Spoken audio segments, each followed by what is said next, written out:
Hi friends, welcome to Remacha YouTube channel. Mahendra Singh Dhoni విషయంలో Chennai management పైన Sunrisers Hyderabad Kavya Maran మాత్రం అయితే తీవ్ర స్థాయిలో ఫైర్ అవ్వడం జరిగింది.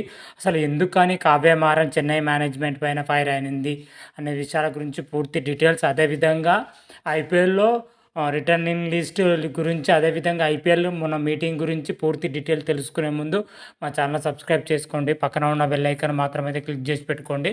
ఫర్దర్గా మేము వీడియోలు అప్లోడ్ చేసినప్పుడు మీకు నోటిఫికేషన్ వస్తుంది. ఐపీఎల్ 2025 కోసం విస్ఐ మాత్రం అయితే 10 ఫ్రాంచైజీలతో ఒక సమావేశం అయితే ఏర్పాటు చేయడం జరిగింది బుధవారం రోజున. సమావేశంలో వచ్చేసరికి అన్ని టీంలు అయితే పాల్గొనడం జరిగింది. అన్ని టీంలో వచ్చేసరికి సగం టీంలు మాత్రమైతే మెగా యాక్షన్ వద్దని చెప్పడం జరిగింది. సగం టీంలు మాత్రమైతే మెగా యాక్షన్ అయితే పెట్టమని అయితే కోరడం జరిగింది. అదేవిధంగా రిటర్నింగ్ లిస్ట్ ప్లేయర్లను పెంచుకోవాలని అయితే కొంతమంది టీమ్స్ మేనేజ్మెంట్ అయితే బీసీసీఐకి అయితే కీలక సూచన అయితే చేయడం జరిగింది.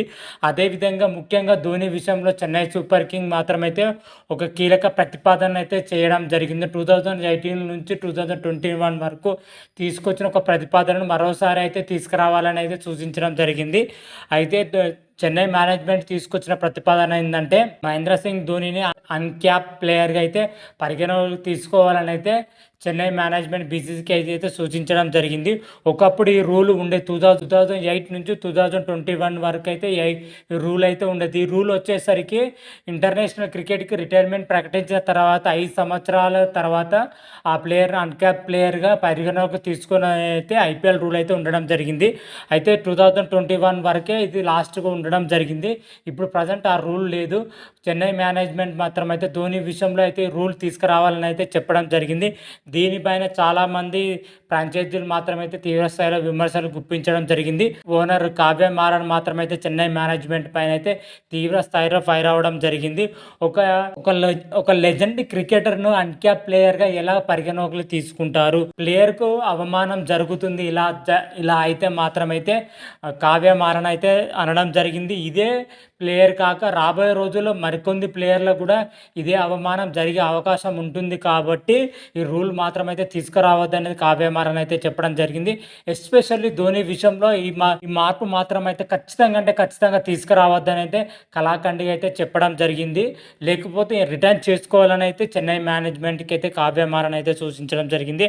అసలు చెన్నై మేనేజ్మెంట్ ఎందుకు ఇలా చేస్తుంది అంటే, చెన్నై మేనేజ్మెంట్ వచ్చేసరికి ధోని అన్క్యాప్ ప్లేయర్గా తీసుకుంటే రిటర్నింగ్ లిస్ట్లో వచ్చేసరికి ఒక వాల్యుబుల్ ప్లేయర్ని రిటర్న్ చేసుకునే అవకాశం ఉంటుంది కాబట్టి ధోనిని అన్క్యాప్ ప్లేయర్గా తీసుకొని తక్కువ ధర కొనుగోలు చేయొచ్చు అనే ఉద్దేశంతోనే ఈ మార్పు చేయమని అయితే బీసీసీకి అయితే సూచించడం జరిగింది. ఒకవేళ ఈ రూల్స్ రాకపోతే మాత్రమైతే ధోని రిటర్న్ చేసుకుంటే ఒక వాల్యుబుల్ ప్లేయర్ని అయితే చెన్నై మేనేజ్మెంట్ కోల్పోయే అవకాశం ఉంటుంది కాబట్టి ఈ రూల్ అయితే తీసుకురావడం జరిగింది. ఈ రూల్ పైన మాత్రమైతే బీసీసీ ఎలాంటి స్పందన మాత్రమైతే ఇవ్వలేదు. అదేవిధంగా రిటర్నింగ్ లిస్ట్ కానీ, అదేవిధంగా మెగా యాక్షన్ గురించి మాత్రమైతే బీసీసీ అయితే ఎలాంటి ప్రతిపాదన మాత్రమైతే ఫ్రాంచైజీలకు అయితే సూచనలు అయితే ఇవ్వలేదు.